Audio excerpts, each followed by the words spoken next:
Magandang araw po sa lahat ng ating mga kababayan. Live na live po tayo dito sa Barangay Kapayang kung saan ay ginagawa po ang Juan Fort Resilience, a tree growing activity ng Office of the Civil Defense.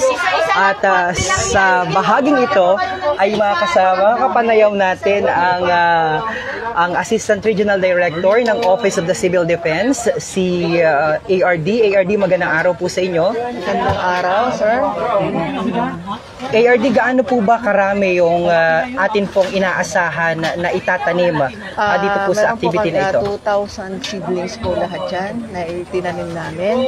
Then, meron po tayong 200 na participants na tumulong sa atin sa pagtanim. Whole province of Marinduque, together with the Municipal Disaster Reduction Management Officer and their staff. So, lahat sila tulong-tulong for the whole province of Marinduque.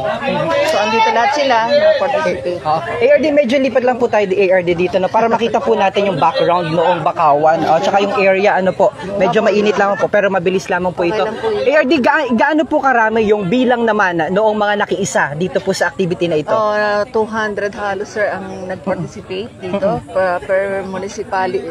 Whole province na 200 ang nag-participate sa in tree planting activities. Okay. Ito po ay inisyatiba ng Office of the Civil Defense. Yes, sir. Okay. This is our one of the major programs, Juan Fort Resilience tree growing program of the Office of Civil Defense, Mimaropa. Ito po tuwing kailan ginagawa? Ito po ba'y taon-taon o may specific period po ba kayo ng ginagawang pagtatanim? Every Arbor Day, celebration of Arbor Day. Bakit po natin ito? Anong kahalagahan ng ganito pong mga inisyatiba? So itong pong ating pagtatanim ay nakakatulong po sa prevention, mitigation ng ating sa climate change. So malaking tulong. So yung po schedule din din natin po yung mga storm surges, tsunami, nakaka-control po yung mga tree planting activities natin, yung mga trees na itinanim natin. Lalo dito po yung mga mangrove. Yes, sir. Gaano po ba kalaking impact ng mangrove, na pagtatanim ng mangrove, kasakapares na lugar na ito? At bakit po napili na ito po yung tamnan?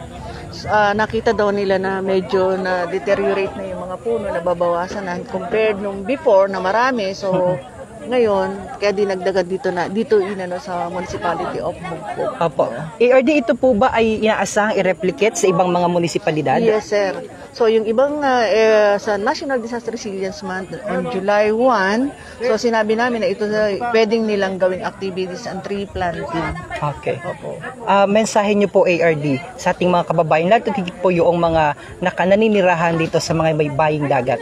Sana po tulong-tulong tayo sa pagtatanim, gawin nating regular po itong tree planting activities yearly para po makatulong tayo in fighting the climate change. Sabi nga natin, climate change continue to worsen nowadays, especially in nakaraang mga bagyo. Napansin natin na during the last quarter of the year, laging tinatamaan ng bagyo ang Mimaropa region.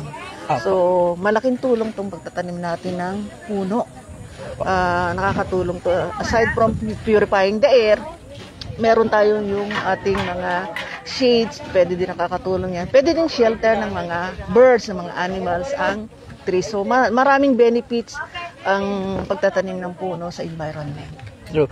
At sa pagwawakas po, sa pagtatapos po ng ating maikling panayam, baka may mga nais po kayong pasalamatan. Please go ahead po. Opo. Nagpapasalamat kami kay Governor Velasco, kay PA, then kay Mayor Libelo, at sa whole province, yung provincial, municipal, DRM Council ng Province of Marinduque in supporting our 143 Resilience tree growing program activities of the Office of Civil Defense, Mimaropa.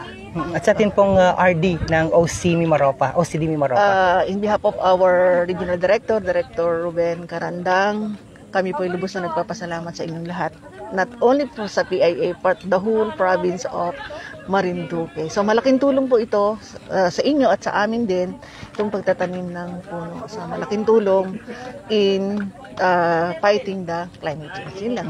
Maraming salamat po ARD at kahit na napakainit po ng panahon dito sa ating kinatatayuan o kinalulugaran ngayon, talagang ready po kayo para makiisa at maging matagumpay ang ating pong Juan Fort Resilience Activity na inisyatiba nga po ng Office of Civil Defense. Thank you, sir. Maraming salamat sa lahat ng local chief executives of Marinduque. Thank you for supporting us in these activities of the region. Alright. Maraming salamat. Yan po si ARD ng Nieves Bonifacio. ng Office of Civil Defense mula pa po sa Regional Office.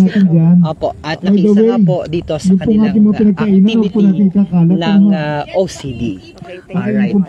Ako naman po si Romeo Mataak Jr. mula po sa Philippine Information Agency Marinduque ay naghahatid sa inyo ng mga pinakahuling kaganapan at sitwasyon dito naman po sa Barangay Ilo Kapayang sa bayan po ng Mugpog. Activity ngayong mga ganito. Atin pong kakapanayamin din ang ating pong head ng PDRRM office, si Mr. Rino Labay, para maging si Sir Rino, nasaan na si Sir? Ayun, puntahan po natin si Sir Rino. Ito po yung lugar